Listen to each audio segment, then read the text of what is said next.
Surprise, everyone! It's a recruiting hour, and I'm not Ryan Roberts. I'm Vince D'Addario. I'm the football analyst here at Irish Breakdown.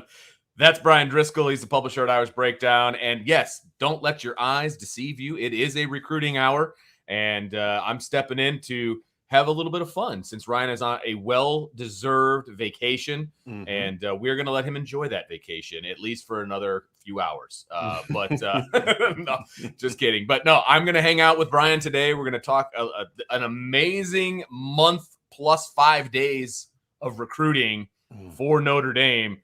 Absolutely unbelievable. What is it? 9 commitments, Brian, in the last month. Really less than a month. Right. Because that's true. The first one was on the 9th or so. Yeah, exactly. 7th. Yeah. I mean, so like they got a commitment on, I think the last commitment of May was, I believe, Jaden Lamar, right? And because he was from the and we're talking 23 and 24 recruiting. Right. Last commitment of the month was Jaden Lamar. They got him on May 26th. And then the next commitment, they went a whole 12 days without getting a commitment, those slackers. I mean, that's just like a desert. And they got Joe Otting commit on June 7th, and that just started an avalanche. And we've used that word. Sean's used that word.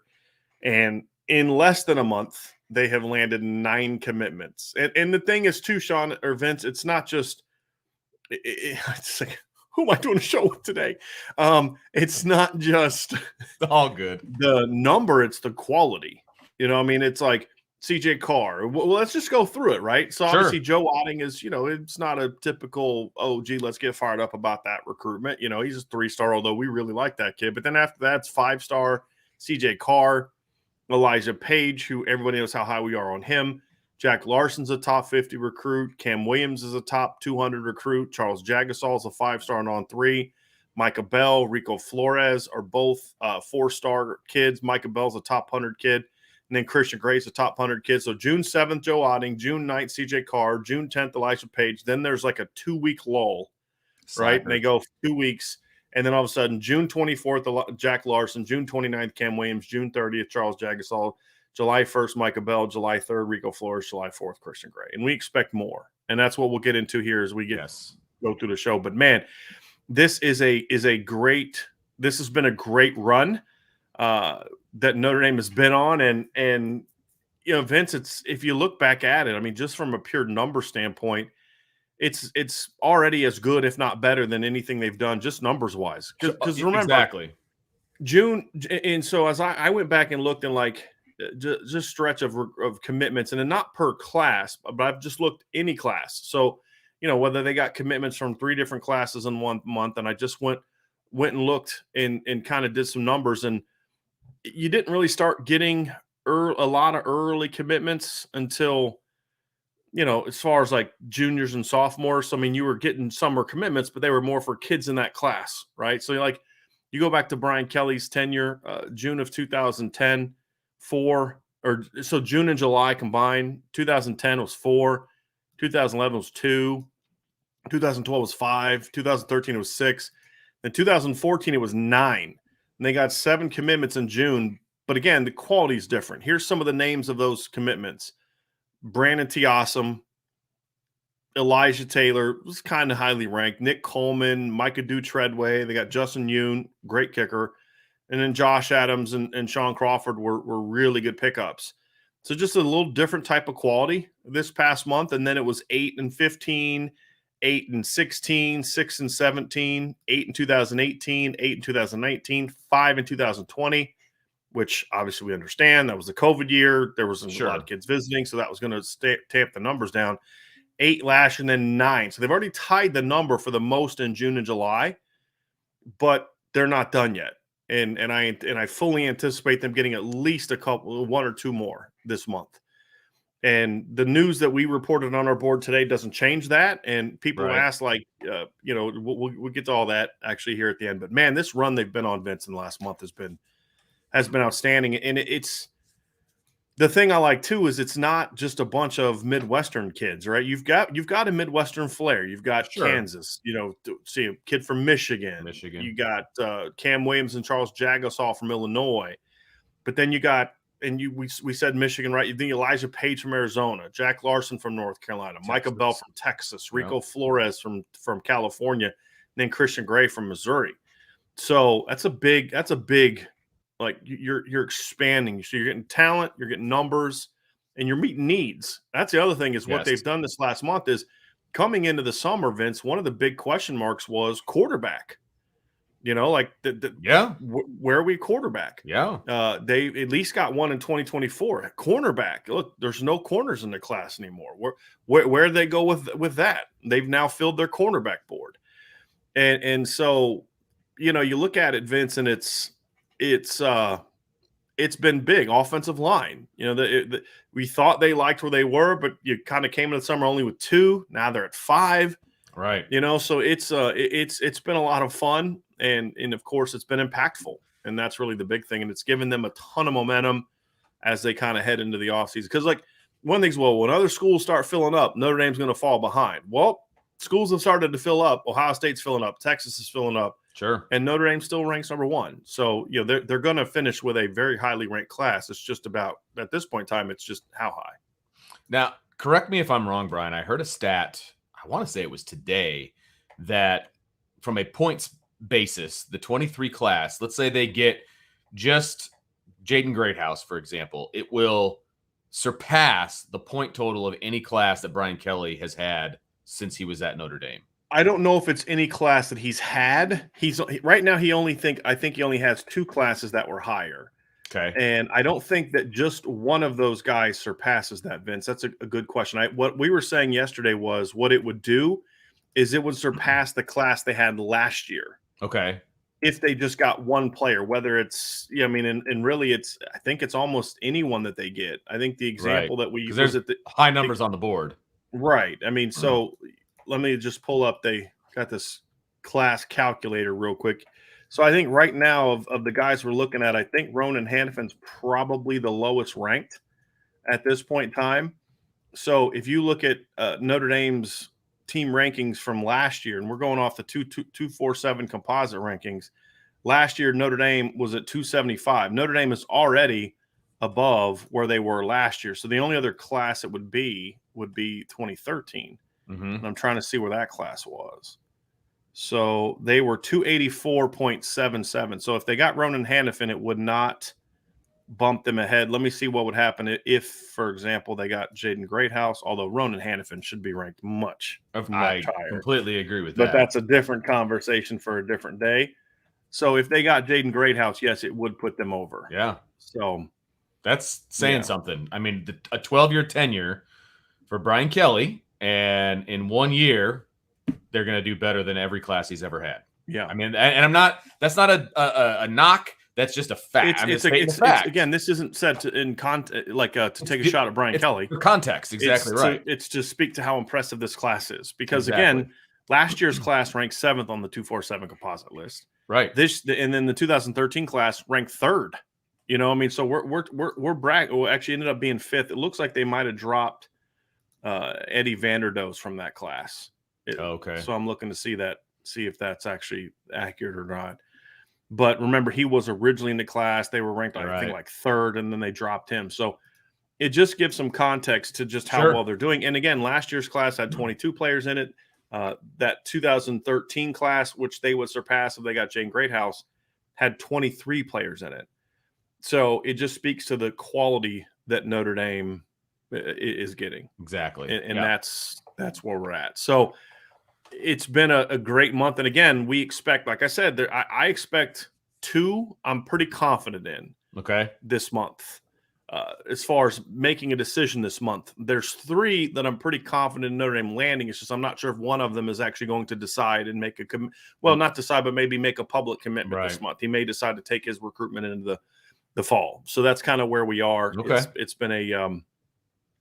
been a fun month. It's been a great month, busy. Man. It's definitely kept us busy. Yes, it has. Vince and I are constantly talking about, wow, we're going to get started on team coverage now. And then it's like, well, no, here's this. Here's that. Talk about more recruiting. Yeah. And it's just like, okay, I want to call up Coach Freeman, like, hey, can y'all chill out for just a couple weeks? We got some team preview stuff we got to get to. You know what I mean? Like, I got a magazine I'm trying to put together, and y'all keep doing all this recruiting stuff. Like, can you chill out a little bit with this? I don't think that'd be received very well. No, I don't think it would either. Nor would I ever make that call. So, right.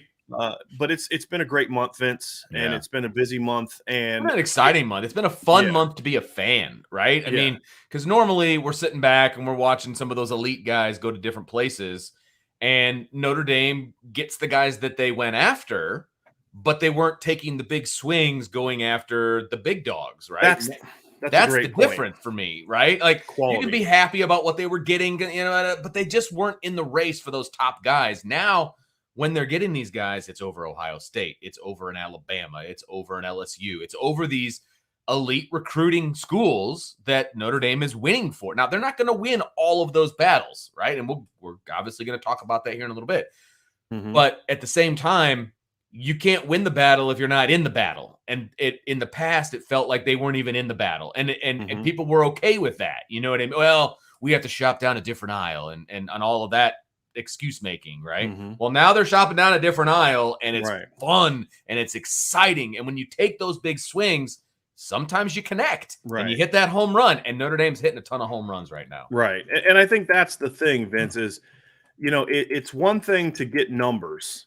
Right. I think the point you're getting to is then it's another thing to get quality impact numbers at impact positions. I mean, they've always loaded up on linemen and tight ends, and there's a lineman tight end impact in this, right? In the field to this. There's Elijah Page, there's Joe Otting, there's Charles Jagasaw is offensive lineman. The Jack Larson's a tight end. That's 4 of the 9 of those. But there's a quarterback. There's a couple receivers. There's 2 big time cornerbacks and those type of things.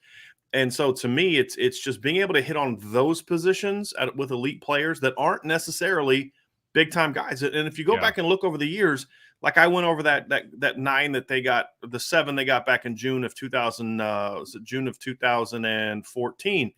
Brandon Tiasim was from Indiana. Josh Adams was from Pennsylvania. Justin Yoon was from Tennessee. Sean Crawford from Ohio. Elijah Taylor's from Ohio. Nick Coleman's from Ohio. Micah Dutrowick's from Illinois. It was strictly Midwestern kids outside of the kicker.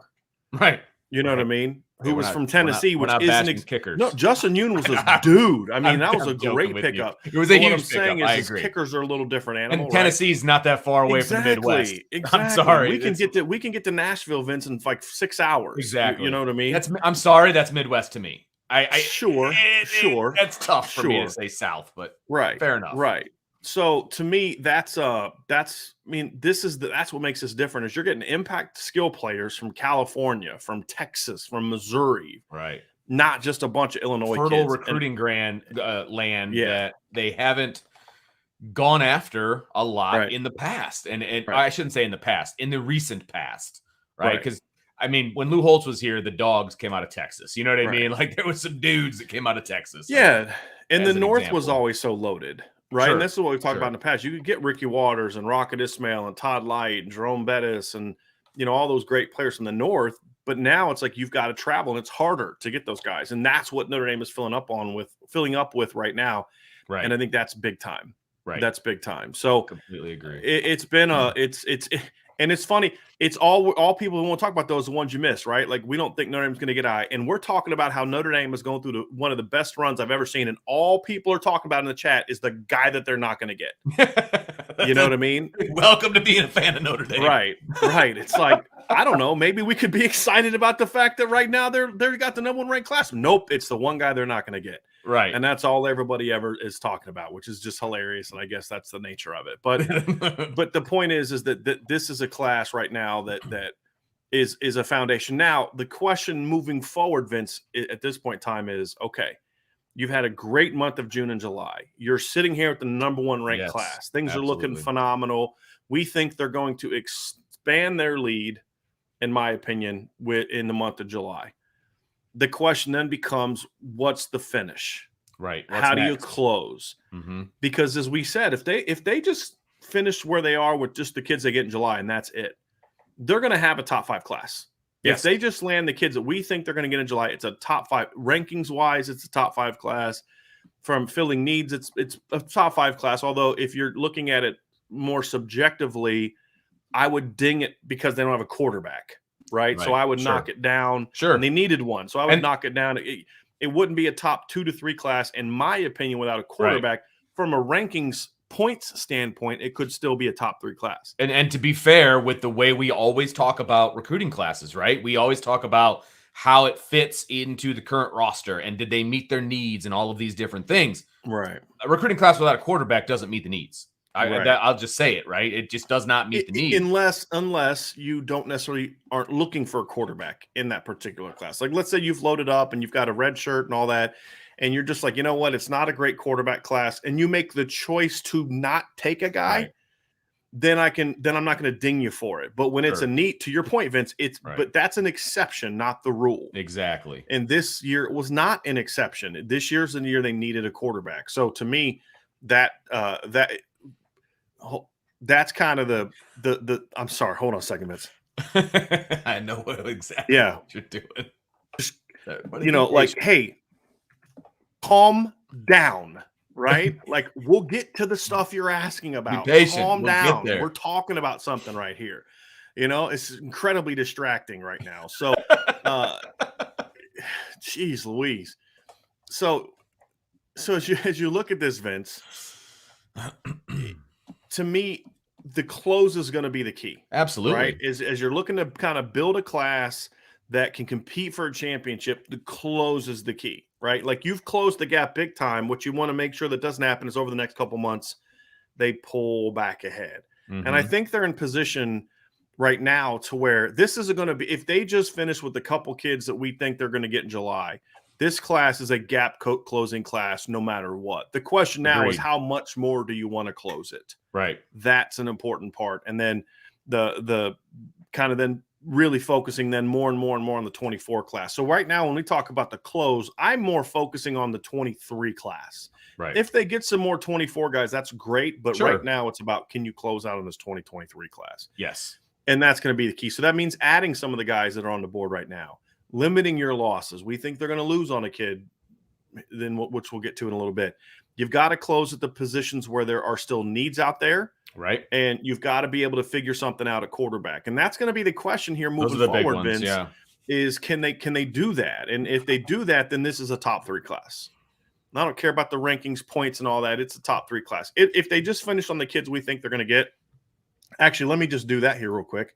So I'm just going to quickly add in the guys that I think that they're going to get over the next. I'm not going to say who they are. The guys that the three that you mentioned. Yeah, right? the guys I think they're going to get. So if you look at that, if you look at them compared to the last few years, that class with just those 3 kids, not adding another single kid, they would have ranked 5th last year.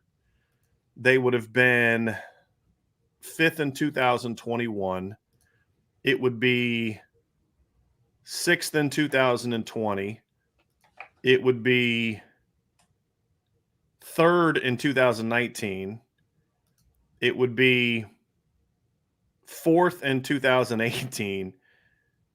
And it would be 6th in 2017. Oh, I'm sorry. Yeah, 6th in 2017.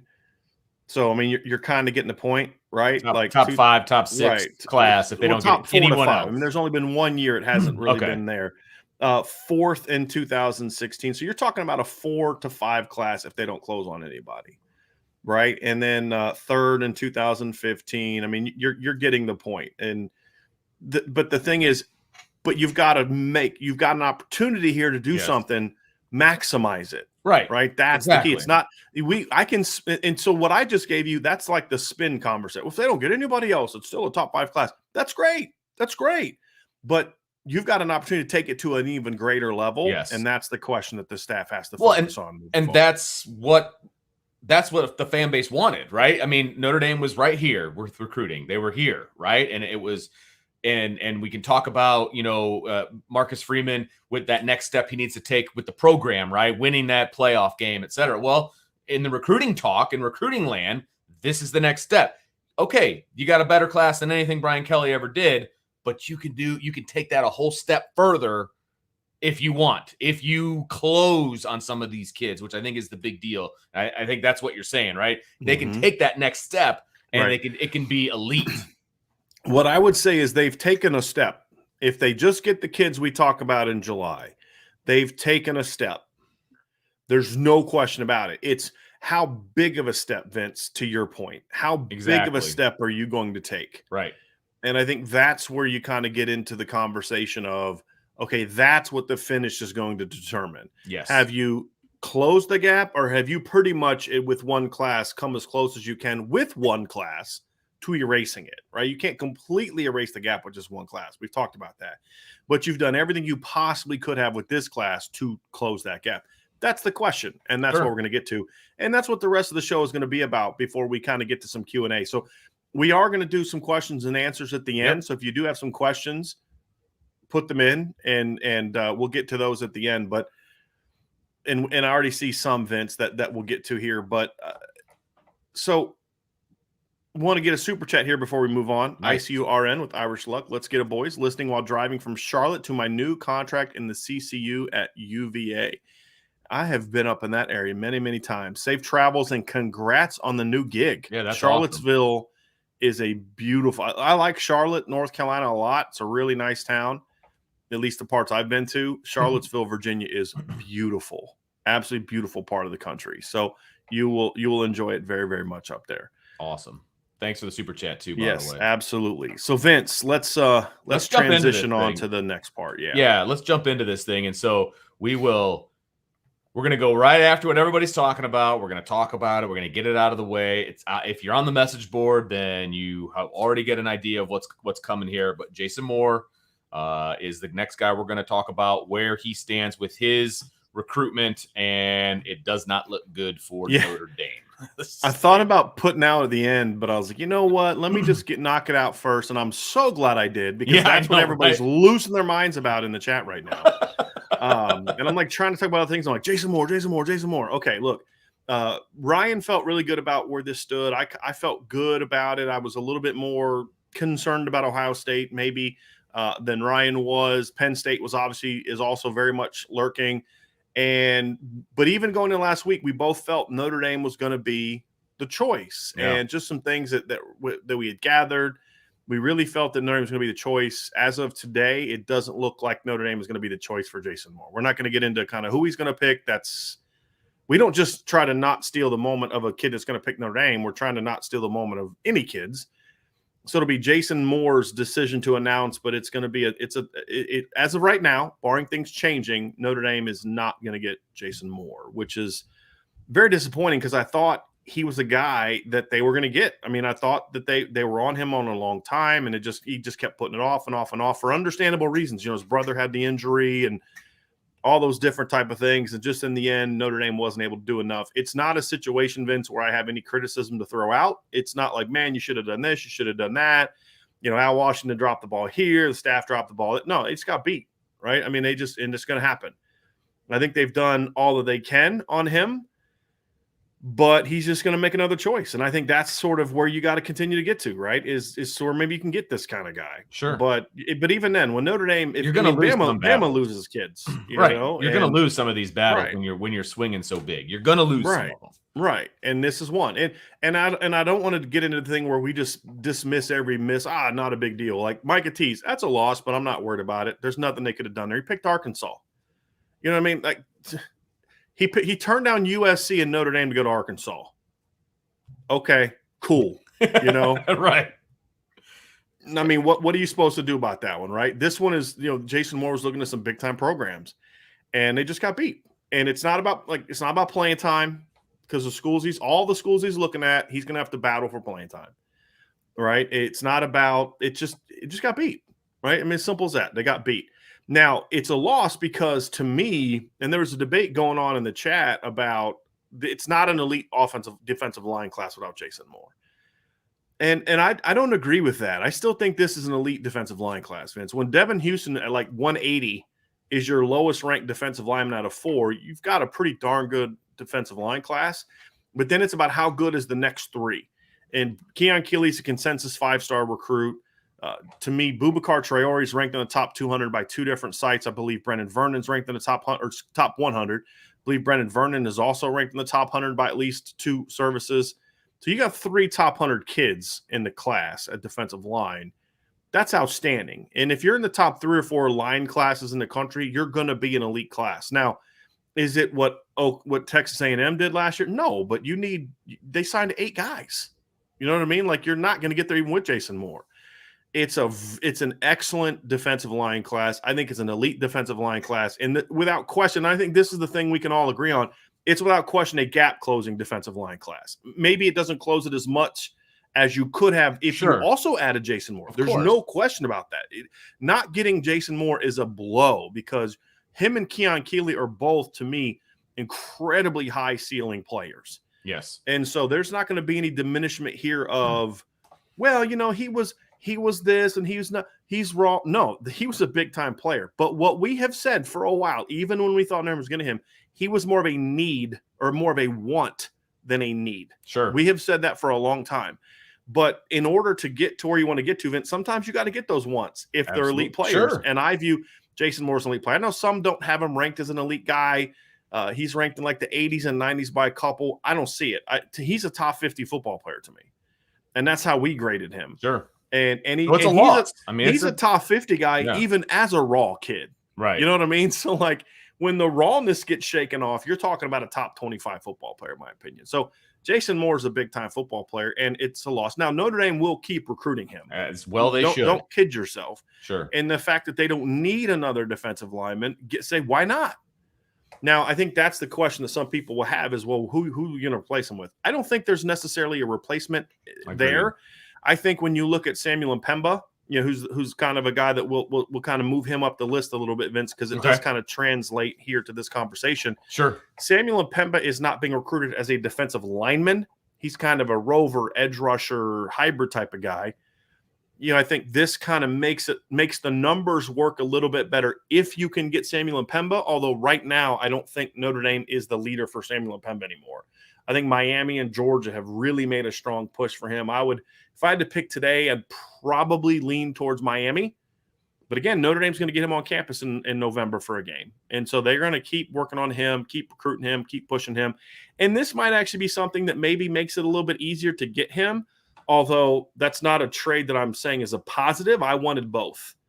But I'm just saying this may be something that could help you with that. I don't know if it will or not, but I think so. That would be sort of the commit that you could look at and say that's how maybe you could make it work is with Mpemba. But they wanted to take both.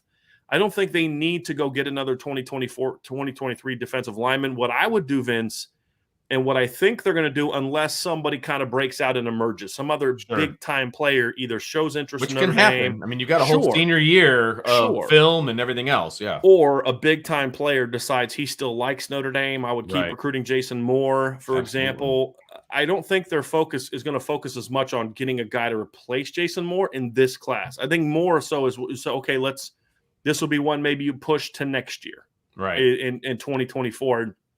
And obviously that's a loaded 2020-24 class. They already have Owen Wafel. They already have Brandon Davis-Swain. Obviously, they're still recruiting Elijah Rushing, Nigel Smith, Jay-Sean Ross, Justin Scott from Chicago, who's a big-time player. So to me, there's a lot of very talented guys in 2024. They've gotten most of those kids, all the kids that I just mentioned, except for Jay-Sean Ross, I believe, visited Notre Dame this spring or summer.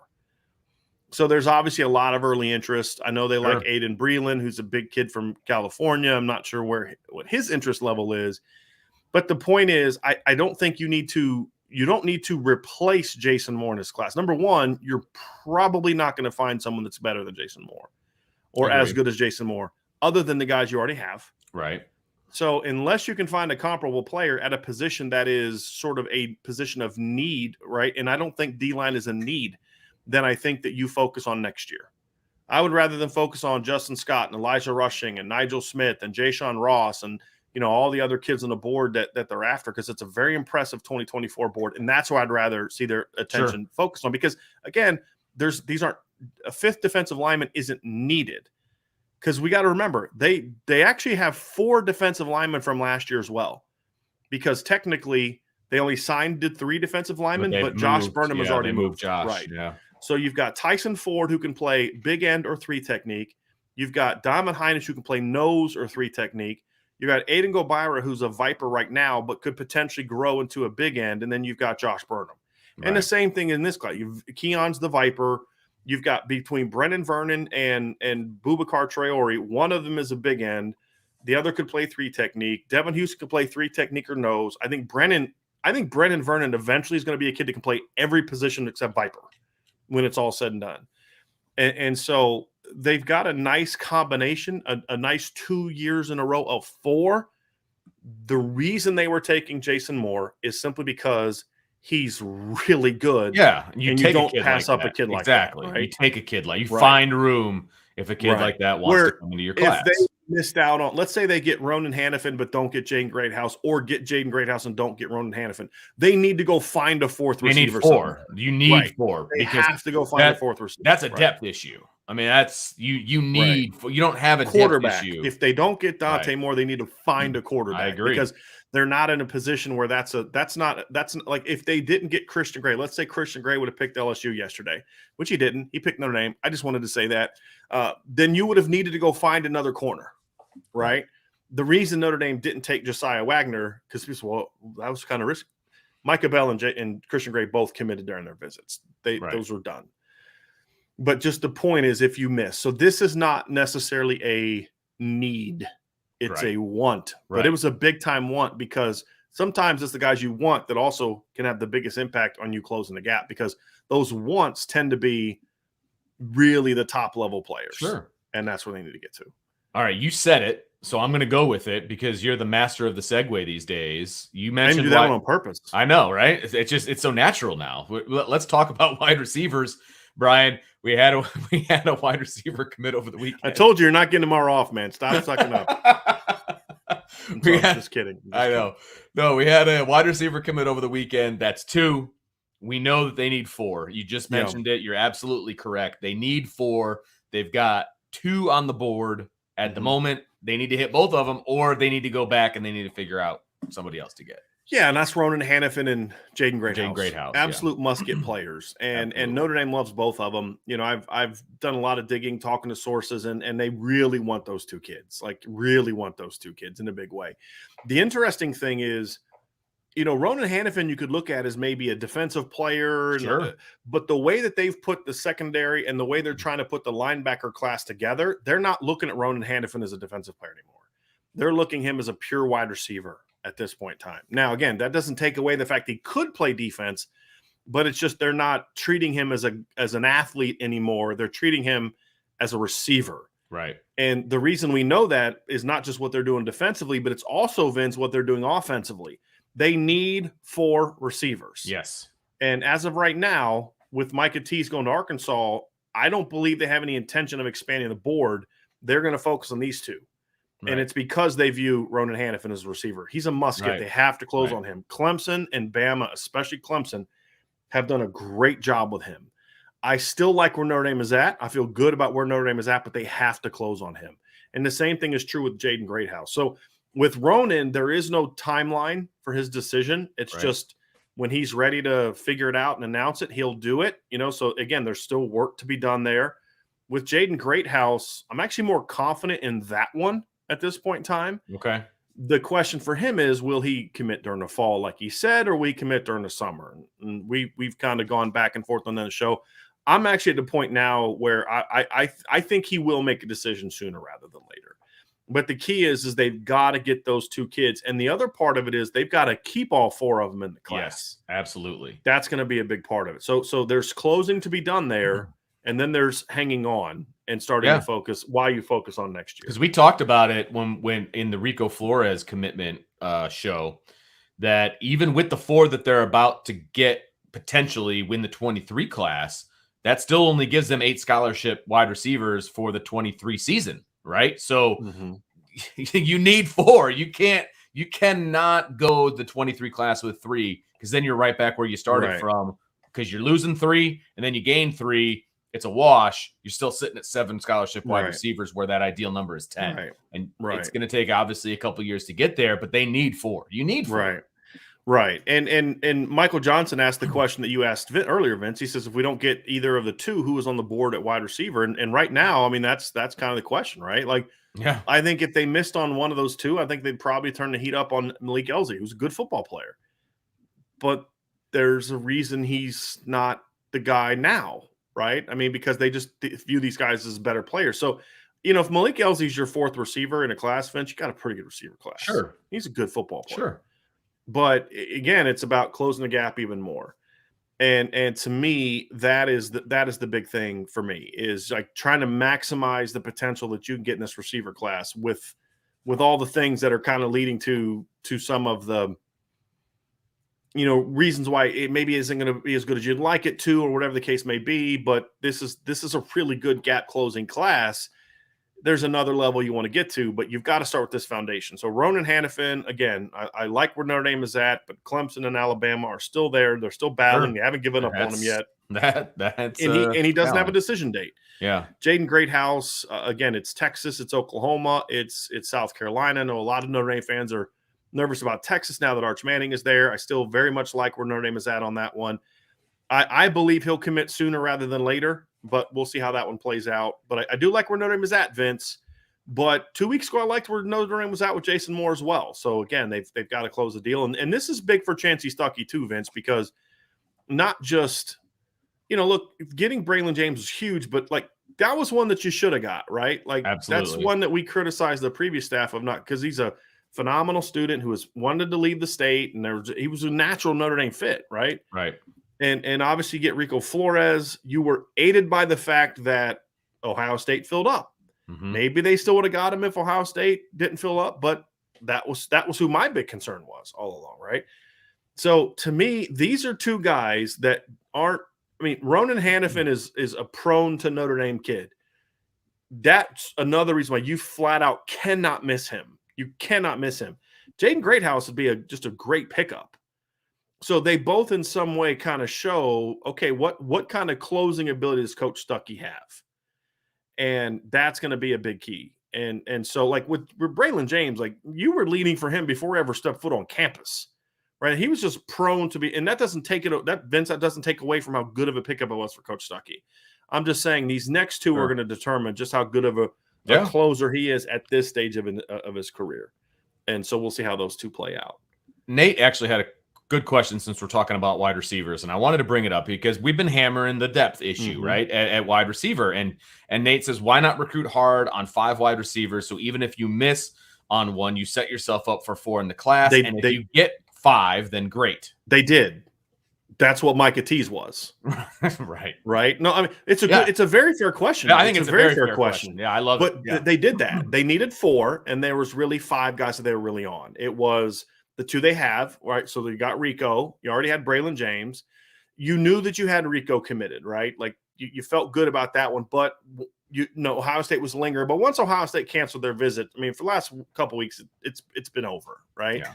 Yeah. So then it came down to Ronan Hannafin, Jaden Greathouse, and Micah Tease. So that's 3 for 2 spots, essentially. Now, Nate, they would have taken all 5, right? But they needed 2.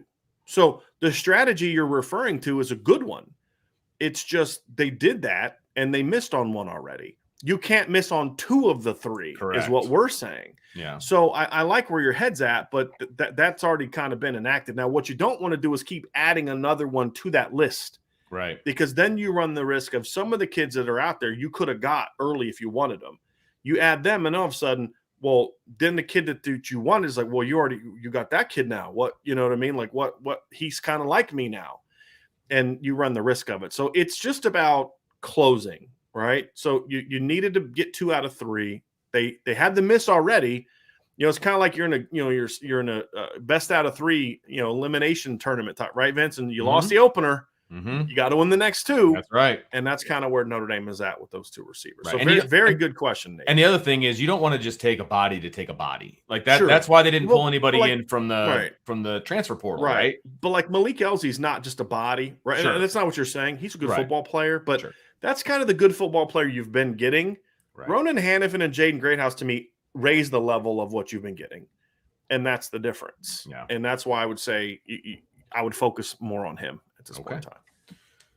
Let's move to the backfield from wide receiver. Let's talk running backs. Obviously, Notre Dame has a commitment currently from Jaden Lamar. They have a couple of other guys on the board. Jeremiah Love, Richard Young, I guess, would be the 2 big ones at this point. Where does Notre Dame stand? They want 2, if I'm not mistaken. They want 2 running backs. Got 1. And they've already got 1 in Jaden Lamar. So where do they stand with the running back position? Richard Young's not happening. I think that a big reason why he visited and why Notre Dame was obviously Dylan McCullough made a great run and Marcus Freeman and all that. But at the time, there was the assumption that Dante Moore was still going to pick Notre Dame. And I think with Dante Moore trending away from Notre Dame, that's hurt with a guy like Richard Young. I'm just being honest. That's the intel that we had from coming out of this one, is he really thought the idea of him playing with Dante Moore was intriguing to him. He liked Coach McCullough. He liked Coach Freeman. As of right now, I don't see that one happening. Again, the thing that could work out best for Notre Dame is if the other schools fill up. I don't think Oregon already has a back. They're in a similar situation to Notre Dame, though. They already have a back. He's not an elite back. He's a good back. He's not someone that's going to necessarily concern Richard Young. And then it comes down to Alabama. Well, we thought Alabama might have a really good shot with Cedric Baxter, the kid out of Florida. Well, he released a top 4 the other day, and Alabama wasn't in it. So they're now going to double their efforts with Richard Young, I would imagine. And so I don't see that one happening. The other one's Jeremiah Love, who technically isn't a running back. He's more of an athlete that could play running back, receiver, DB. I still like where Notre Dame is at there, but I don't think he's in decision-making mode. And when a kid likes you a lot and he's not in decision-making mode, it usually means because he's still open to other schools. And I think that's where Richard is. Obviously, Bama's on him. Michigan's on him. Texas A&M is on him. Oregon's on him. Missouri's on him. So I don't think he is necessarily – he has talked about maybe making a decision this summer. He's talked about during the fall. I really don't think he knows where he is right now in regards to a decision, which is fine. Kids shouldn't rush decisions or feel rushed. If a school really wants you, they'll wait. They'll wait for you. That's the way I always look at it. If a school's telling you, hey, if you don't come out by then, we're moving on, that's probably not a school you want to go to because, you know, they feel like they have somebody else lined up. So he's not one of my guys that I'm counting as a potential summer pickup for Notre Dame. Not that I don't think Notre Dame is his leader. I think they are. I just think they're the leader, but there's other schools that are in very serious contention. So they're going to have to close out on that one. And I'm curious to see how or if they can, and if he decides to take this in the fall. I actually think, Vince, that if he decides now, I kind of feel like where Notre Dame is at, but I'm actually not overly concerned about him going into the fall either. Because I feel like by then Richard Young will have, you'll know you're not with him. But I really think this offense for Notre Dame is going to be really good this year. Yeah, I do and too. So I'm not overly scared of offensive players taking their commitments into the fall. As long as they don't commit somewhere else, I actually am kind of like, okay, cool.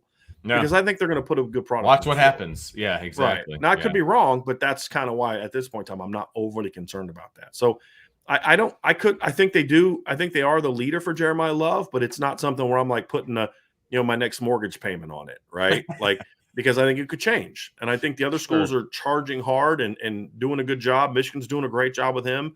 Bama's kind of lingering, kind of seeing how things shake out, and then they may pounce on him if they don't get some kids they want. Missouri's working hard on him.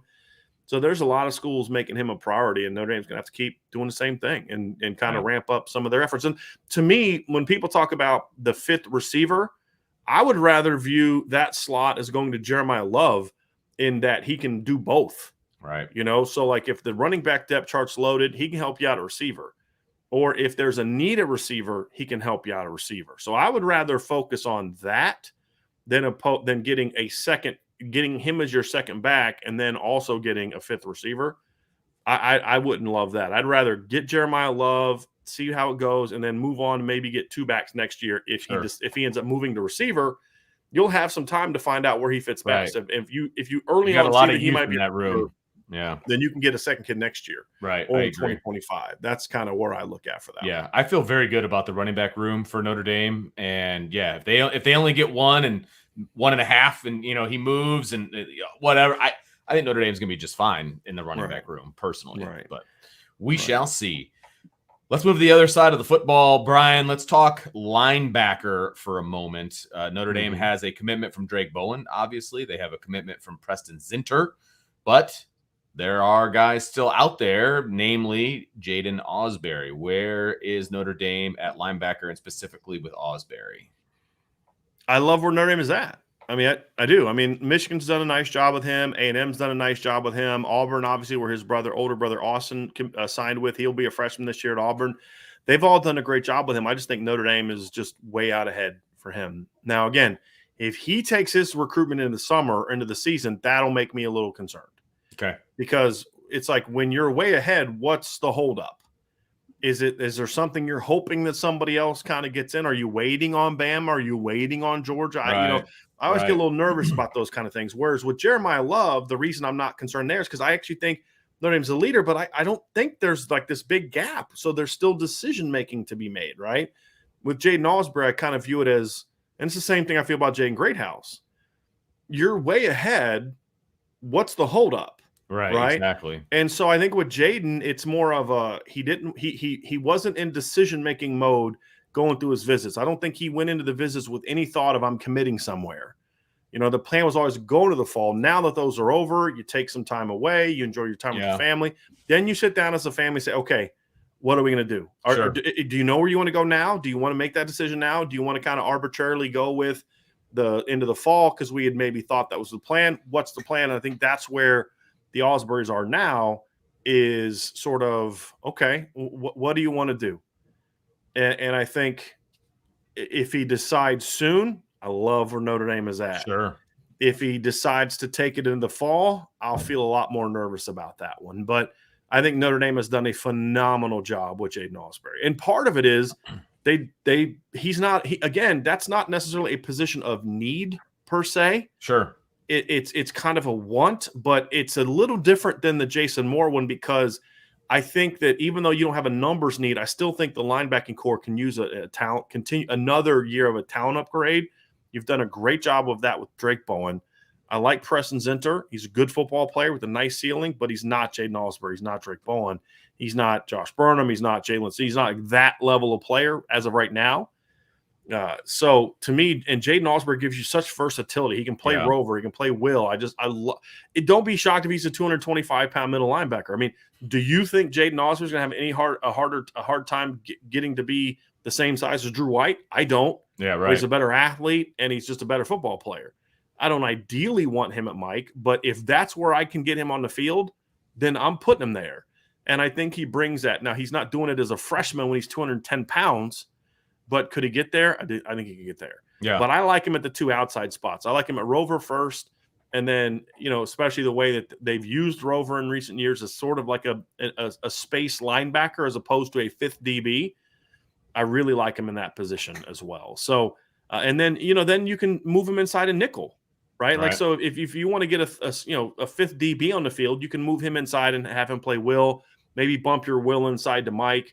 And, could you imagine in a couple of years if Notre Dame's nickel package is Jalen Sneed and Jaden Osbury inside, and maybe Drake Bowen rushing the passer, or Jalen Sneed in space and Drake Bowen and Jaden Osbury inside in nickel packages? That's a pretty rangy athletic group of cover guys. Pretty decent. So, I think those are the things that I look at and say, hey, this kid could add a lot to your linebacker room. And he's a great kid, great fit. I mean, all those things track. So I like where Notre Dame is at with Jaden Osbury. And then, of course, we talked about Samuel Pemba earlier. Yep. He's kind of a hybrid linebacker, edge rusher type of position. And Notre Dame's in a good place there in regards to the fact they're in his top group. They're definitely in his top group. I just think as of right now, I think things are trending in opposite direction of them. But I think that's also partly why Notre Dame decided to wait till November for the official visit. Let those other schools kind of get all their. They want to be the last one. Now. Right. That's smart.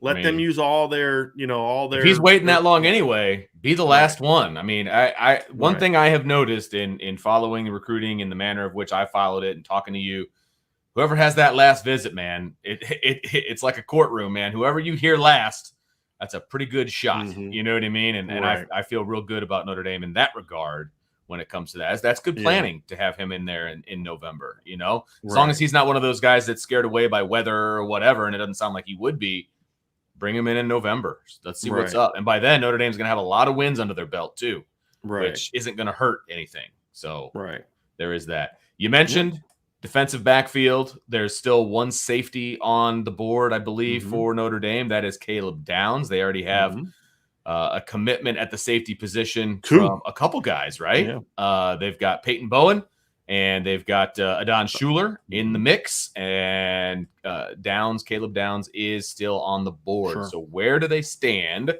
with Caleb Downs out of Georgia. Same. I think that Caleb likes Notre Dame a lot. I do. I think Caleb loves Notre Dame. I think he also loves Georgia. I think he also loves Alabama. I think he also loves Ohio State. A month ago, I'd have said he's staying south. I just think he's going to stay south. I think Ohio State's surged. Will they be able to get him or not? We'll see. But I think Notre Dame is third at best for him. And I think they've just never been able to get past that. And I think he loves Notre Dame. I think he likes – there's a lot about Notre Dame he likes a lot. I just don't think it's going to end up being enough for him to bite the – take that ultimate leap, so to speak, and say, yeah, that's – I'm going to turn down known entities to go to Notre Dame. But that's also one where, like, look, I don't care if he commits somewhere else tomorrow. Keep recruiting him. Yeah. Right? Because, again, he's like Jason Moore. He's not a need.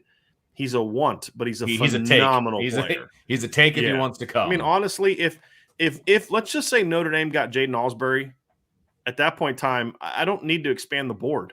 Just keep recruiting Jason Moore, keep recruiting Caleb Downs, and keep recruiting Samuel Mpemba, and just get who you can get. Yeah. Because if they get Alsbury, there's not another need that they have on the defensive class. Because let's not forget that their number 6th ranked class last year was built on a phenomenal defensive class.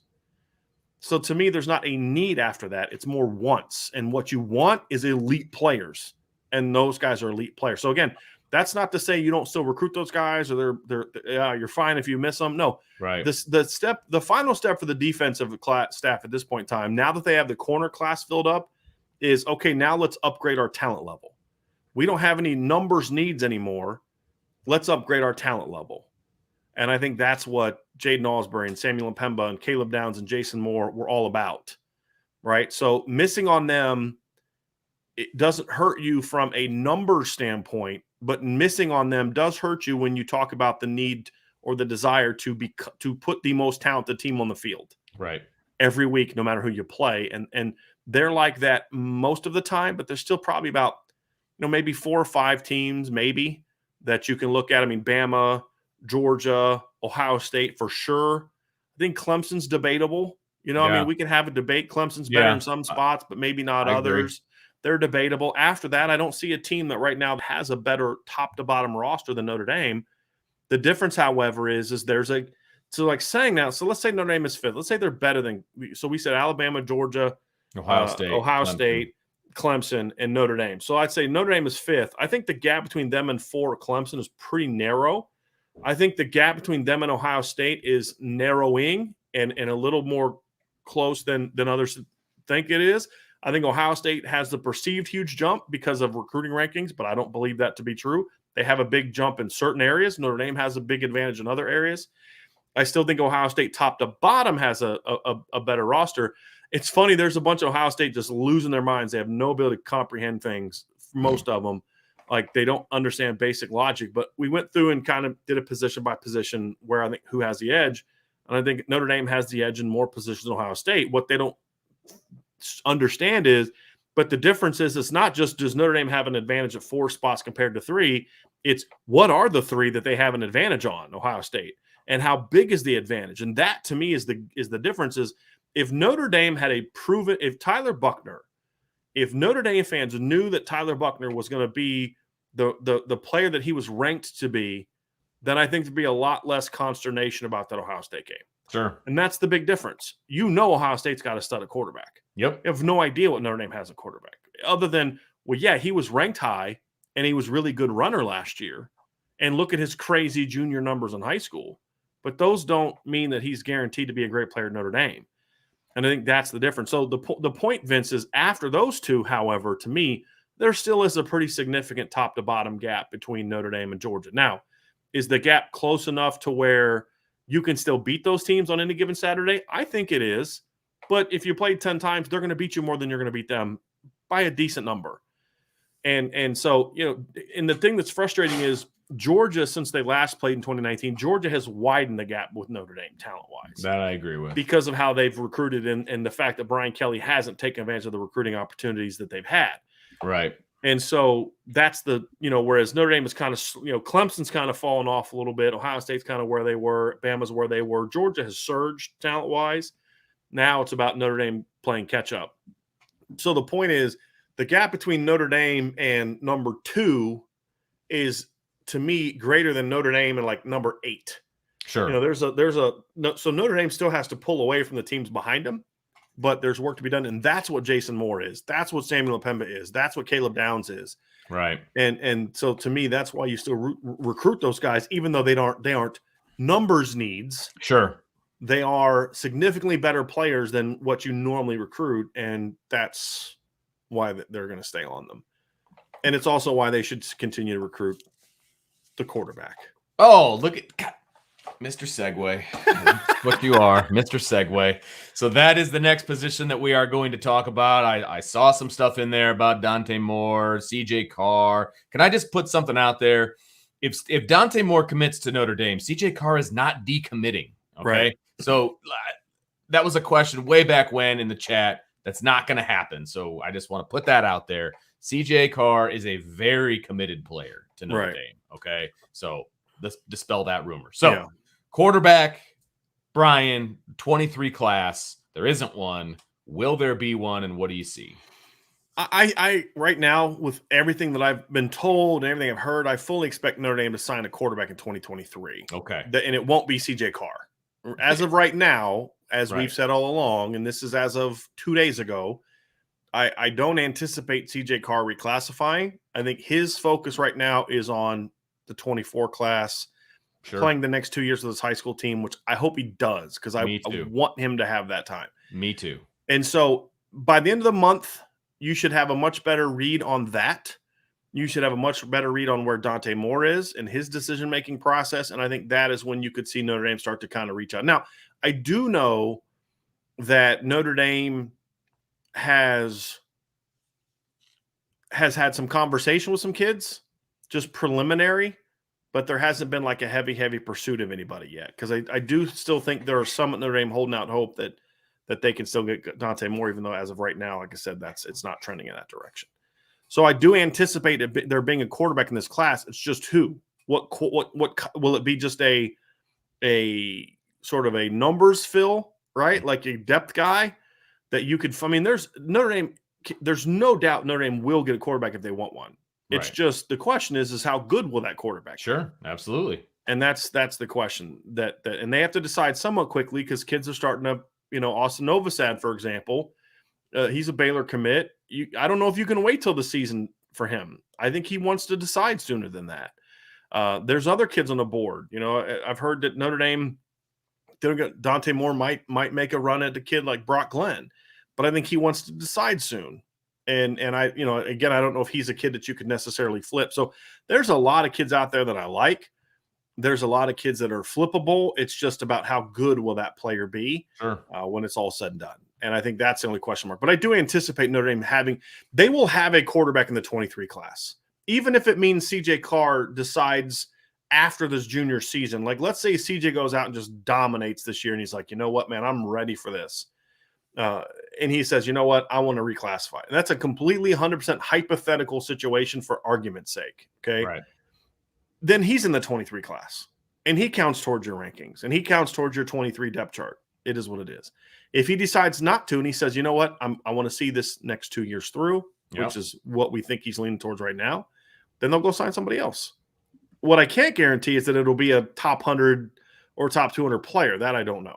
Right. That I can't guarantee. And they'll have a quarterback in this class. And that's being honest, it's a miss. I mean, if they can't bring in a top level quarterback, that's a miss. And I'll be very disappointed if that's the case. I realize it may possibly be trending in that direction, and I get that for all of the reasons that are out there, but it's still disappointing. It's still a miss. It's still a big hole in the 23 class for me personally. So hopefully they can rectify that, but it's not one thing I'm going to hold my breath on at this point. Yeah. So, okay, Brian, let's turn our attention to 2024 and kind of where things stand, in the near future. Obviously, there's a lot of time. These guys are preparing for their junior seasons in high school. I can't believe we're talking about 24 kids. But yes, we've already got some in the class, and 5. I know, which is nuts. Yeah. But where do things stand with our guy CJ Carr recruiting the heck out of that class right now? Well, I mean, that's really where what we're seeing is he's putting in a lot of work, right? Right. And I think right now, I don't see anybody. Now, look, I'm not saying somebody said earlier. Somebody said on the board. I think I'm trying to remember. I think it was theirs. Brian said that they're not going to get any more kids this summer. I didn't say that. I said I don't know of any kids they're going to get this summer. Some kid may decide tomorrow. If you'd asked me at the beginning of June, before our invasion, is Jack Larson going to commit to Notre Dame? I said, it's possible. Is Cam Williams going to commit to Notre Dame in this summer? No, not happening. But he did, right? I mean, so things change. So, but I don't know of anyone right now that's going to commit this summer. And I think right now the nice thing is because Notre Dame is so close to being done, you get Christian Gray and you get Micah Bell in a short period of time. So, like, they've had him in the class less than a month, right? Silently and now publicly they've had him for less than a week. So now, if you're Mike Mickens, you are ramping up your efforts big time on next year's class. And that's great. I mean, there's big time kids on the board. If you're Chris O'Leary, you're continuing to recruit the heck out of Caleb Downs. But you're shifting your focus is now shifted from a number standpoint of 2024. Chancey Stuckey, if he can close out in July on Ronan Hannafin and Jaden Greathouse, which is the goal, then you can shift all your focus on 2024 and getting the Micah Hudsons and the Emmett Mosleys and the Ryan Wingos and those kind of guys, right? And that's the focus. Same thing with Dylan McCullough. Harry Heastand's already able to start shifting his focus on next year's class. His class is full, which I think will take some time. I think they'd like to see how those guys play their junior years and stuff like that. That's why there's only been 4 offers. Offensive line. I mean, there's a lot of development that happens between your sophomore, your junior year, that kind of thing. Yeah, because there's 2 ways to go with it. Number one is some of the guys who are still developing, how do they jump as juniors? And then guys like Peter Jones, who are already so big and strong, does he stagnate? Is he the same guy as a junior that he was as a sophomore? That may tell you that this kid has kind of already peaked, right? And or he can go out as a junior, like, okay, he took another jump. This kid's still growing as a player, right? And those are the things that you want to be careful you don't jump too early, because that's the position I get most nervous about filling up soon. Yeah, and so that's kind of where I'm at with that one. So. Again, linebacker, it's Jaden Osbury, Samuel Mpemba, and then 2024.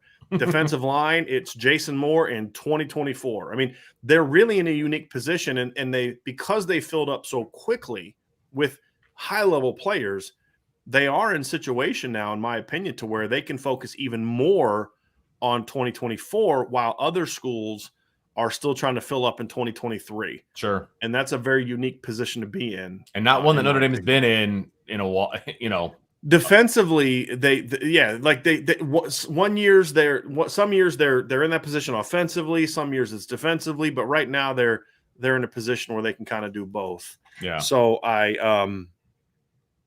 think that's kind of how I look at it, Vince, is I think that they're really in that position on both sides of the ball, and in my opinion, for the most part, which puts you in a position where you say, okay, now it's about stacking those classes. This is what we're going to keep. You're going to hear us talk about this a lot.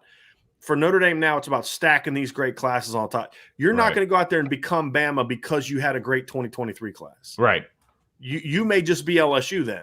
You may have that one great year when these guys are all juniors and seniors, but then after that, you're going to fade off. You may be Clemson, where you have that really brief window of from 16 to 18, and then 19 you kind of faded, and then 2020 you got blown out in the playoff. And I mean, if you think about it, Clemson's last 2 postseason appearances have not been overly competitive. They got whooped pretty good by LSU, which, I mean, I think everybody was going to get whooped that year, but they got whooped. Then 2020, Ohio State flat destroyed them. Yeah. And then last year they faded. I mean, so do you want to have that really good 2-3 year run, which we would all enjoy? I was going to say, I'll take it. Notre Dame was Clemson from 15 to 18, I would gladly take that. Yeah. But the goal is to do it to where you're Bama. You want to be doing it every year, or Ohio State, who even in the down years, Ohio State's like 11-2, and playing in the Rose Bowl. That's where you're trying to get to, and so to do that, it's stacking them on top of each other, right? And that's where they got to get to, and that's why 24 is important. But because you did so well in this year's class, they're really in a position, and like think about it, at running back, tight end, offensive line, defensive line, linebacker, and cornerback, they go into the 2024 cycle without a need for numbers. What I mean by that is they're not like behind from a number standpoint. So they got to load up and just, boy, we got to get 5 linemen this year, or we have to get 4 receivers, or we have to get 3 corners, right? It's about, hey, we're good. Let's just go get our normal number of, 2 corners a year, sometimes 3, 4 offensive linemen a year, sometimes 3, sometimes 5. And you can take those big swings because,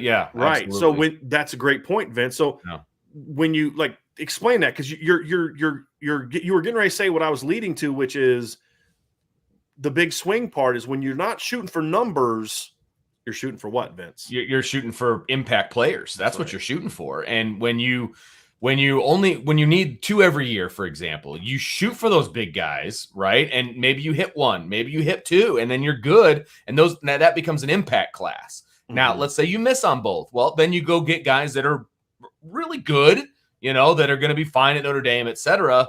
But then that kind of puts you in a position the following year. Okay, well, now let's go get some big time guys. Yeah, it allows you to take those big swings every year, as opposed to, man, we need to get 4 guys, and we're going to have to just spread a wide net and make it happen the way we get those numbers, right? Now you can take those big swings and you start landing some of those impact guys, and then you get impact classes, and that's where it gets exciting. Right.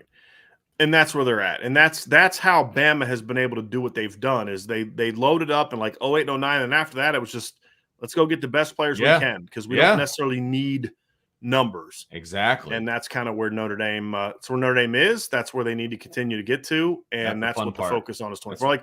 Like D-line, right? You're in a position now where you lose out on Jason Moore and you don't have to panic and go rush to take a body. Exactly. Or a guy that's a nice player. Like somebody said, maybe they could circle back to the Indianapolis kid that went to LSU. You don't need him. He's a good football player. It's a really nice pickup for LSU. LSU had a really good weekend recruiting defensive linemen. They got 3 kids that are really good football players. But if you're Notre Dame, you don't need that kid. All right. That's why you didn't offer him. You're good with where you're at. If you don't get Jason Moore, you're fine in regards to numbers. So now it's focus on getting Justin Scott and Elijah Rushing and guys like that. And they've already got 2 already in the class. That's the other thing. They already have 2 already on board. Right. So you have your big end. You have a nose tackle, 3 technique type. So now go out and say, get Elijah Rushing, get Justin Scott, right? Get Jayshon Ross or Nigel Smith, those kind of impact players. That's what my focus will be on. But hey, look. Elijah Rushing, here we go, man. This is why we need you. Justin Scott, here we go. We didn't get Jason Moore. We need you even more now. And I think that's one probably that I'm feeling best about right now, as far as feeling like Notre Dame is definitely sitting in pole position is when you look at Justin Scott. And a big part of it is he's a high academic Chicago kid. That's right. I mean, come on. Notre Dame. You can't win that one. Exactly. Oh boy, we got some problems. That is Notre Dame's backyard, and that's a profile that Notre Dame obviously looks for. So, that's what you want right there. No question about that. Yeah, Michael Johnson says it well, Vince. He goes, keep stacking gap closes where you want, not need. Exactly. And that's where you're trying to get to. They're not there yet, because receiver in 2024, there's needs there. Yes. Right? Like numbers wise, there's needs there. Yep. Safety, there's numbers needs there. You have a great safety class, and you don't want to just take a third safety just to take a guy, but you do need to make sure you get at least 2 next year. Right. And I think so there are still some positions where there are still those numbers needs. It's just there's so much fewer now, where they were always in position where they had to take a kid that maybe wasn't a great player because they had a numbers need. Well, then that hurts you 2 years from now, right? When you've caught up numbers wise, but you need impact players, but you can't focus on impact players because you're still chasing numbers, right? And that's where you kind of get into a tough spot, and they're quickly getting out. They're in year 2 of that on defense, right? They're really kind of in year 1.5 for offense, putting that together, because you didn't have the kind of class overall you should have had last year. And you weren't able to stack it. 19 is hasn't turned out to be so great. 20, you got some really good players, but you're short on numbers again. You don't have anybody on the roster left at receiver. All this, you only had 2 offensive linemen. Yeesh. Now you landed some impact players, right? You got Chris Tyree. impact player. No doubt. You got some guys in there that you got. That what's that kid's name that plays tight end, number 87, Michael Merritt, pretty good. What is it again? Right? Oh, You got him, right? So he's a pretty good player. Yeah. But the numbers weren't there. Right. So then you had to make up for numbers in 2021 by taking guys like Pat Coogan and maybe some guys that you otherwise wouldn't have taken because you had misses in that class and you had numbers problems because you only signed 2 the year before. Right. They're still playing catch up on offense. With the exception of safety, they've pretty much caught up the last 2 years on defense. So now looking at 2024, it's all impact players. Really, with the exception of, again, I think numbers are still, you can't fall short of numbers next year at safety, but you're still going to be in a position where you can focus on impact, in my opinion. And that's ultimately where you need to be, right? Because as we said before, Vince, that's what Bama's been doing for years. That's what Ohio State's been doing for years. That's what Georgia's been doing since Kirby got hired. It's in Clemson too. Clemson's classes are different. They're not the highly ranked top 3 or 4 classes more often than not. I had some clown Ohio State fans like, because he listened to a show, he's like, oh, Clemson's built their roster on top 5 classes. And I just went through and calmly showed him how they hadn't signed a top 5 class until 2 years ago, which is built up. Their 2 highest ranked classes just made up their team that just went 10-3. But they're recruiting really good classes in regards to team building. Sure, forget this exactly. recruiting rankings part. Team building we talk about, but they've been stacking those classes on top of each other, and that's what the best teams do. And that's the reason ultimately why I'd say you could argue. I would if I had to make a ranking right now of where teams are with their rosters, I'd still put Notre Dame 5th, even though I do think Clemson is debatable. Sure, right. But the reason I put Notre Dame 5th there behind Clemson and Alabama, Georgia, Ohio State, and Clemson is because I'll stack Isaiah Foskey up against Alabama's best guy. Right. They're different, but the difference is they have Dallas Turner number 2. They have, these other guys 3, 4, and 5, right? I'll stack Cam Hart up against anybody's best corner. But then they're number 2, they're number 3, they're number 4 are better, right? And that's kind of where you kind of get into this conversation of that's where Notre Dame's got to continue to rebuild. Some positions they are there, others they're not there yet. And that's why 24 is going to be super, super important for Notre Dame in regard to that bigger picture, long-term push for Notre Dame to get to that point where they're not only playing for championships, but they're winning championships. Absolutely. And that's the goal. Consistently, continuing that, being in the conversation every single year. That's the goal. That's right.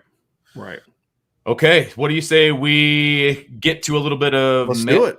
It's a little daily mailbag here, Brian. Connor Patton with the super chat. Thank you very, very much, Connor. Good to see you back in the chat. Let's say the coaching staff decided to try and flip a 23 quarterback. Who would be a good candidate? I mean, there's a lot of guys on the board right now. I'm going to put something up. I was asked to kind of hold off on throwing out a bunch of names just yet, so I'm going to continue to hold off on that. But there's a lot. The thing is I'll say this, Connor, is Austin Novosad is a name we've mentioned because his name's already out there. He put it out there. I mean, he said he's talked to Notre Dame, right? So, I mean, it is what it is. Right. There are some other guys I know that they're looking into, but again, I still think right now they're focused on finishing things up with Dante Moore and seeing where that kind of goes. But by the end of the summer, we're going to start hearing if Dante Moore picks someone else in July, then I think we're going to see them start to move on some guys. But there's a lot of guys out there, and that's the nice thing about this being such a deep defensive or quarterback class. It is deep. Yeah. Is there are going to be some guys out there that you can flip or that they're going to still be uncommitted.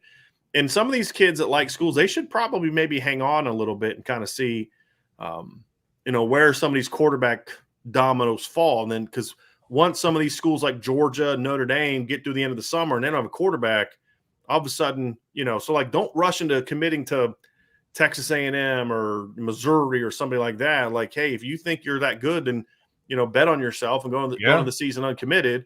And then all of a sudden Notre Dame and Georgia and some other schools, Ohio State, although I think Ohio State might get a quarterback this summer.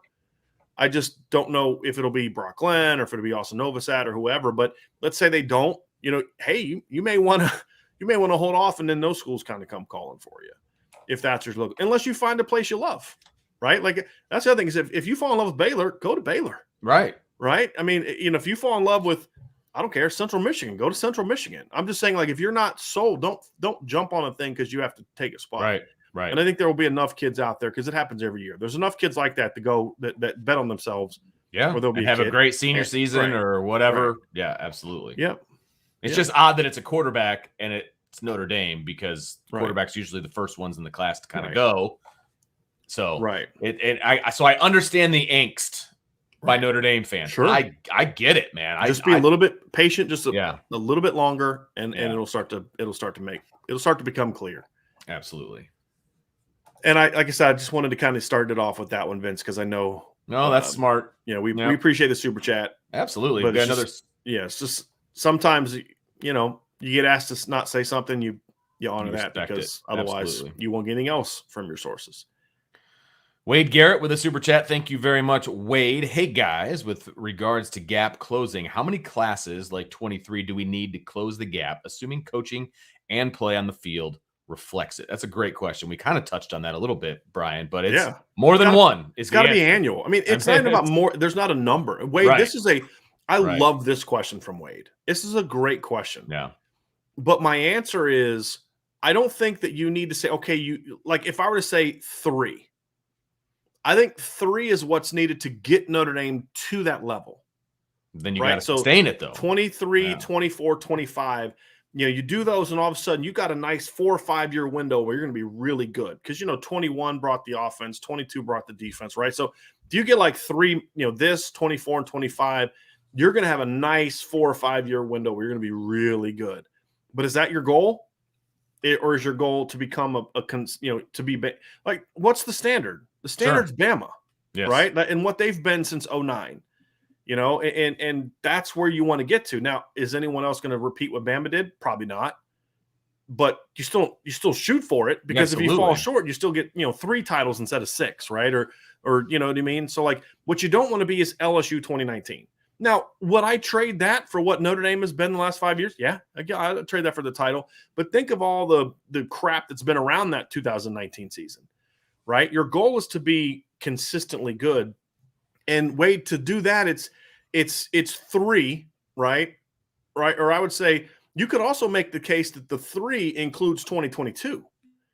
Because even though they fell short on some offensive numbers, that was their best class since 2013, Vince. I mean, by far. And there's some elite players in that class. So if 22, 23, and if 24 matches 23, Notre Dame's going to be really good. But you're getting a situation where you really need to kind of stack it up. So if you want to be good beyond that, right, then what they're doing now needs to become the norm. Yes, that's and then exactly what right. You'll get into is there's some years where you finish like 7th or 8th in recruiting because you only signed 16 guys because you're bringing everybody back. And that's okay. But then the next year you sign 25 and you're back up to number 2 or 3. But it's really about recruiting at this elite level consistently. Exactly. Because that's what Bama's going to do. That's what Georgia's going to do. And that's what Clemson's going to do. Right? That's what Ohio State's going to do. They're going to keep doing this every year. And Miami's putting together a heck of a class. They're surging with Mario Cristobal. There's going to be other look what Texas is doing with Coach Sarkisian. Despite having a losing record last year, they finished with the number 5 class in the country, and they're probably going to finish with the number 5 class again. So it's not just about chasing Bama, Georgia, Ohio State, and Clemson. You got some cats chasing you, and they're closer to you right now than you are to Bama. And so that's why it's about, again, it's stacking. And if they land a great 24 class, we're going to say the same thing about 25. And if they land a great 25 class, we're going to say the same thing about 26. That's what you do to make sure that you don't have a Lou Holtz run. And I love Coach Holtz, but let's be honest, his window was 6 seasons, right? And then they faded, and then it was 20 years of obscurity.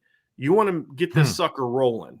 And keep it that way. And that's why you need to stack them on top of each other. Another super chat, this time from Chris. Thank you very much, Chris. How much do you put into player rankings versus team rankings? Example, Bama with 10 commits, averaging 94.5, but ranked 19th. Seen more talk about this recently. Thanks. It's a good thing to focus on now when classes are still being built. I don't care as much about it at the end. Because at the end of the day, as you said, well, we had more high-level ranked guys than you did. Well, you only signed 13 guys. Yeah, but but you don't have enough to field a team. You know what I mean? You signed the best quarterback and great receivers, but you still don't have an offensive line. Like, USC, Right. highly ranked class. They've got a 5-star quarterback, big-time receiver. They just got beat for another big-time West Coast offensive lineman. Pick Miami. Kid from Hawaii who's at IMG picked Miami. And so you can talk to me all you want about USC having higher rankings right now, but they can't put a team on the field. Exactly. They're going to have one heck of a 7-on-7 squad. Right. So I think when you look at a team like Bama will see. Here's the thing of Bama. Bama will maintain that average, but they'll keep doing it as they add more to it. That's the key. Whereas, you look at Texas Tech spent a little bit as the number 1 ranked class in the country on rivals, right? Let me go see where they are right now, because I know they've definitely faded. They had a couple kids decommit, but let's see where Texas Tech is right now. They are now down to number 8. 23 kids, right? So the closer you get to being done, you start to see that stuff balance out. And that's what happened in Notre Dame all these years, Vince, is they would be highly ranked early because they'd fill up so early. Right. But there was, a bunch of kids. They were stacking numbers as opposed to stacking really good and they had some guys at the top, but the depth wasn't as good. The amazing thing about this class is if you look at rivals, for example, Notre Dame has 19 kids committed. 18 of them are either 4 or 5-star players. Yeah. Texas is ranked number 3. They have 13. They have 5 3-star kids. Now, again, that doesn't mean those kids can't play. I'm just making the point. If you're someone who looks at recruiting rankings, and forget that. Screw recruiting rankings. Just look at the film. The quality of Notre Dame's depth is so much better than what it's been in the past. And that's just as important. If you're not going to land as many elite players as those schools, you better make sure that you can match up with them at 7, 8, 9, 10, 11, and 12. And that's where Notre Dame's fallen short in a lot of years. I'll say this again. I'll take Notre Dame's 5 best players in 2012 and stack them up against Alabama's 5 best players. Zach Martin, Tyler Eifert, Manti, Lewis Nix, Stephon Tuitt. I'll take those 5 and stack them up against anybody Alabama had. The difference is Alabama dominated Notre Dame at 6 through 20. Exactly. Right? And that's everything else. Yeah, that's the difference. Yeah, you're right. And that's where Notre Dame has got to continue to get better. And you're absolutely right. Yeah. 2015 is another example. Will Fuller, to me, was as good as anybody. Will Fuller, Jalen Smith were as good as anybody Ohio State had that year. Now, Jalen got hurt, but Nick Bosa also got kicked out of that game, or Joey Bosa got kicked out of that game. So just from the specifics of that game, they kind of negated each other, right? But Will Fuller's as good as anybody Ohio State had. But they had 5 dudes that were kind of like that. And Notre Dame had 1. And I'm not talking about just receiver, because they didn't have a great receiver class that year. Michael Thomas has turned out to be a really good player, but Will Fuller was the best receiver on the field that day. I'm talking about, you look at their Eli Apple and Gary Conley and Von Bell. You know what I mean? They could they could just overwhelm you. They could easily take Chris Brown and Amir Carlisle out of the game with a dude, and then they could focus numbers on Will Fuller. But if you have Will Fuller on one side and Chase Claypool on the other side, and you know what I mean, and then that's how you get it to where you can then go not just be competitive in those big games, but start to win those big games. Yeah. Another super chat from Ian Johnston. Thank you very much. Could Dabo have similar success elsewhere? Yeah, I think so. Somewhere south. Yes. Yeah, I agree. Yeah, I think Southern so. guy. He's a Southern guy. Yeah, and that's not a shot at him. No, it's just fact. I think he'd probably agree with you. Right. It's like why Tom O'Brien made a huge mistake going to NC State. Dude, you're a Northeastern guy. Rand, you need to stay there. Randy Edsel does a great job at UConn, and then he goes to Maryland, and all of a sudden he forgot how to coach football. Well, he didn't forget how to coach football. It's just his style of play fits there. Right. I think Dabo's style of coaching works really well at some places. Let's just say Saban would have left.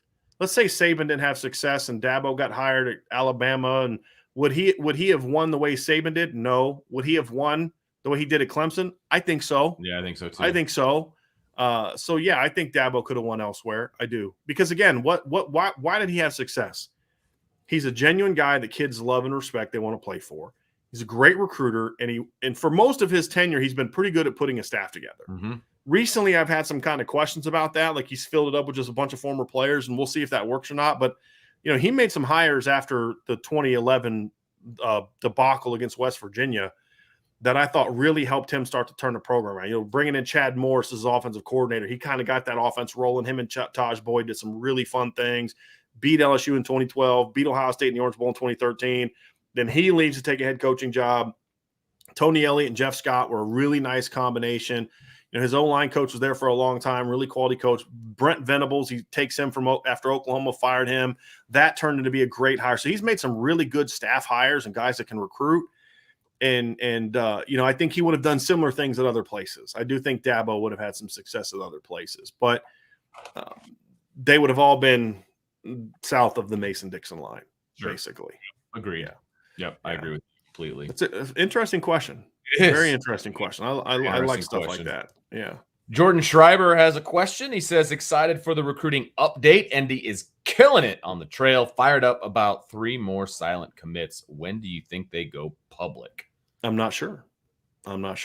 So we'll get into that. Like I said, when kids want to tell us when they're willing to commit and when they're going to go public, they're going to go public. And so right as of right now, they have not said when they are going to go public. So we're not going to say. Some of them haven't decided. Like there's one kid I know of that has a date in mind, but he doesn't want it out there yet. So we're not putting it out there. And we're not hinting about when it'll be either, because that's not our story to tell. July 3rd. July 2nd was one I know that people were hoping that they would get a guy for, but it didn't materialize. Yeah, But yeah, I don't when generally, like I said, I do think at least 2 kids are going to go public in July. I do think at least 2 are going to go public in July. And I don't feel like I'm betraying anybody's confidences in saying that at this point in time. Appreciate this, Scotty Nitro. The world famous Scotty Nitro. All of NB has been killing it lately. They are as hot as ND recruiting. Thanks. Man. Yeah. That's yeah. Awesome. Somebody, ICURN with Irish Luck, like Golden made a mistake going to Miami. That's a great point. It's a great example. I really liked Al Golden as a coach. Yeah. I thought, because my fear was I was afraid he was going to end up at Penn State. Oh, and I thought he was going to do a great job at Penn State. It's his alma mater. He's a Northern guy. Yeah. Like he'd have recruited really well there. I was like, man, I'm glad he didn't wait. Because what was it like? I'm trying to think. When was Bill O'Brien hired at Penn State? I'm trying to remember. Let me look it up real quick, because I know Coach Paterno was there for like 11 and 12. He got hired in 2012. I don't know if Al Golden would have taken that job, but if he would have maybe stayed at Temple, I'm pretty confident he would have maybe got the job. I'm kind of confident he would have got the job over James Franklin if he would have stayed up in the North and still been building Temple or something like that, Vince. You know what I mean? Like when O'Brien left after 13, I think he'd have got that job. But he took the Miami job, which is a great job if you're someone like him. And you think about, he grew up in the 80s. He played college football in the 80s and 90s. Like Miami's a dream job. You know what I mean? But he wasn't a fit there. Right, exactly. And the program was a dumpster fire, and he didn't have all the different things needed to kind of turn that thing around the way that Mario Cristobal can, who is from there. You know what I mean? And so, yes, that's a great example, Vince, of someone who was a really good football coach who went to a place where he just wasn't a fit, in my opinion. Super chat here from Christopher Morgan. Thank you so much. Nothing football related. Just wanted to say hello and hope that all IB Nation had a great 4th. I think I gained like 3 pounds on steaks and ribs plus Mountain Dew CD Code Red. I don't know about that last choice, but the rest I'm on board with, man. Absolutely. Yeah.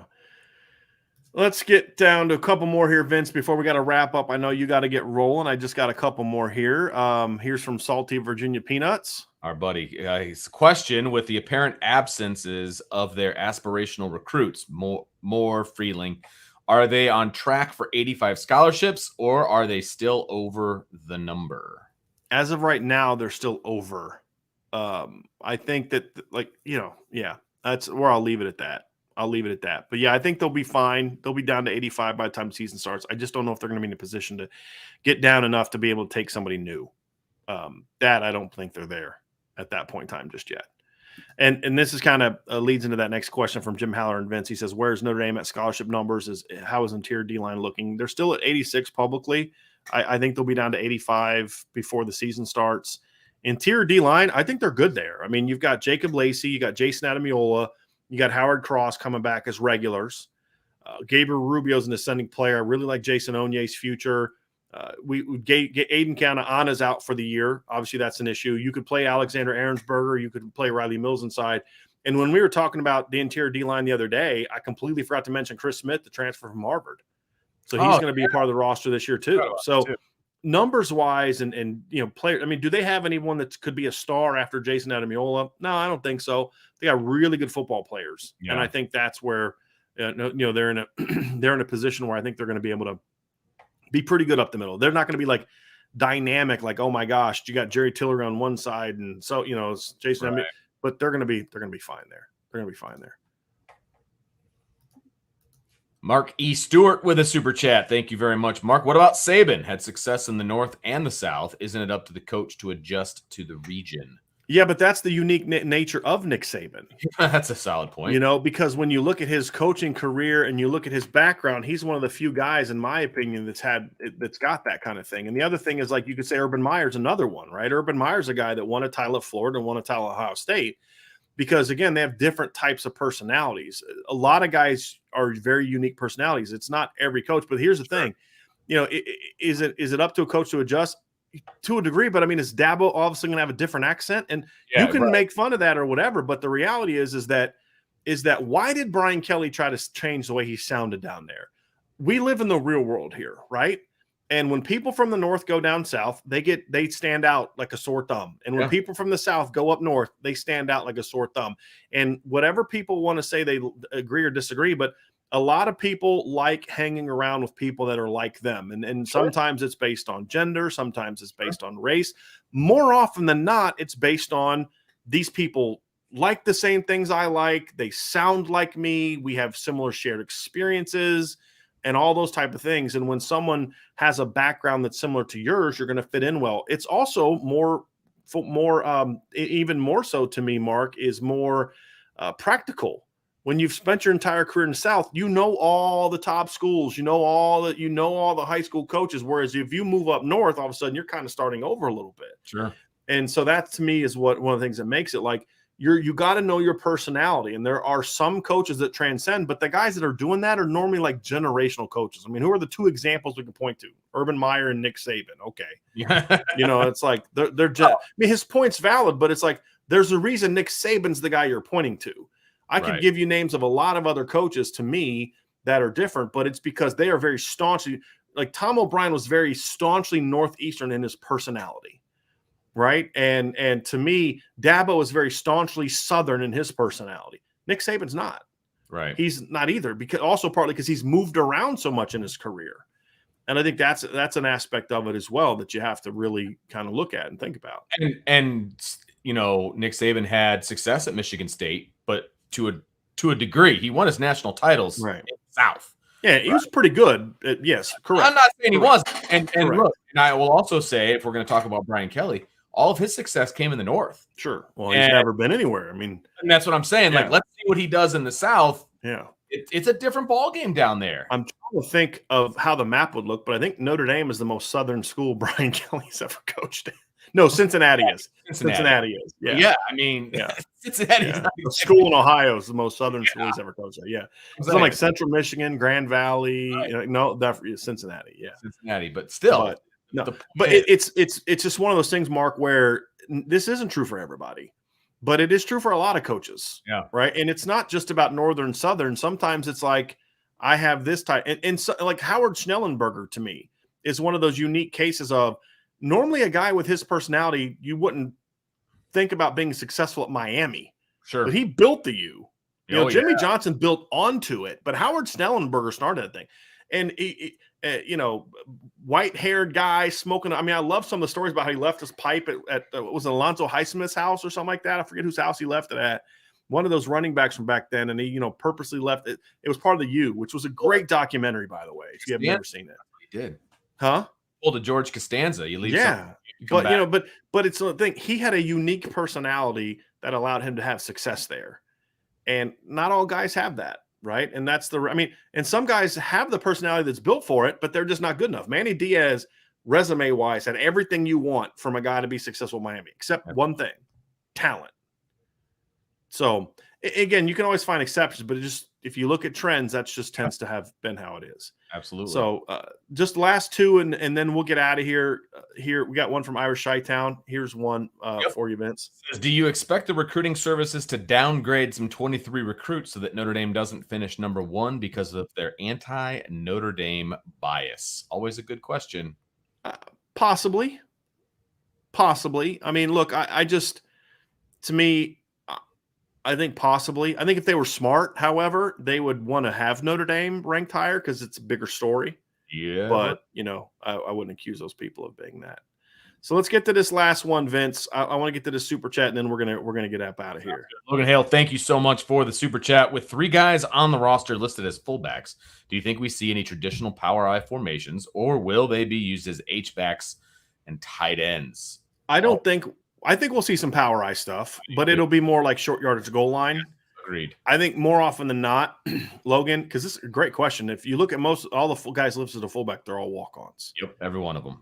But they're good football players. I mean, some of them have been guys that have played special teams for Notre Dame. Mm-hmm. But it's more of short yardage goal line type stuff. In base looks, we're still going to see them using an H-back and a tight end. Because they're not going to go to the trouble of changing guys' positions to fullback if they're not going to use them. I don't think they would have done that. And they made a point to give out new rosters during the spring.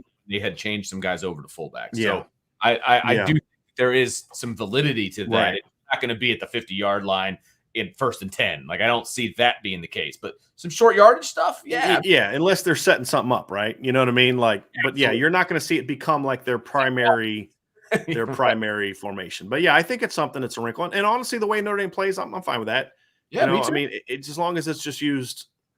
I would never use a scholarship on it unless it's a guy that can also play another position. But there's some value to it. The way that Notre Dame runs their offense, especially I still like the idea of getting a lead blocker in short yardage and goal lines. I do. Yeah, I do. Absolutely. I do. I love it. They just haven't necessarily had that. Tommy Tremble was, but it's hard to do that with a 6'5" guy. Right. It just is. So anyway, that's it, Vince. Why don't you take us out of here, man? Absolutely. Thanks, everybody, for joining us on the Notre Dame Recruiting Hour. And I promise everyone that Ryan will be back next time. So. It's an hour and a half. Well, it is what it is. But make sure you hit that subscribe button, hit that notification bell. If you're listening on the podcast, make sure you subscribe. Tell your friends about us. Give us a 5-star review. All that fun stuff. Really appreciate everybody joining us today. And we will be back actually tonight. Make sure you tune in. You guys are going to have a very interesting show tonight. Vince, tease that real quick before we get out of here. I've already gone over the outline, and I am fired up for tonight's show at 6 o'clock. Me and Sean, we're going to talk. Sean Stiers. Yep, Sean. Yeah, I forgot we have multiple Seans. Sean Stiers tonight at 6 o'clock, and myself. We're going to talk about the conference realignment. We're going to talk about Notre Dame. We're going to talk about the money. We're going to talk about all that fun stuff, plus more. So please join in tonight at 6 o'clock. It's going to be. I'll be listening. I'm really looking forward to it. There's a ton of good stuff and a lot of money that I didn't really know how it all broke down. And we're going to talk about it. So, and yes, Irish Chi-Town, we're going to talk about baseball because there is a name that we're going to talk about that hasn't interviewed for the job. So make sure you guys tune in. We're going to have a lot of fun with this thing. And we're also going to talk about grilling and barbecuing and all that fun stuff too. So a little something for everybody. So make sure you guys join in tonight at 6. So until then, we'll talk to you next time on the Irish Breakdown Podcast.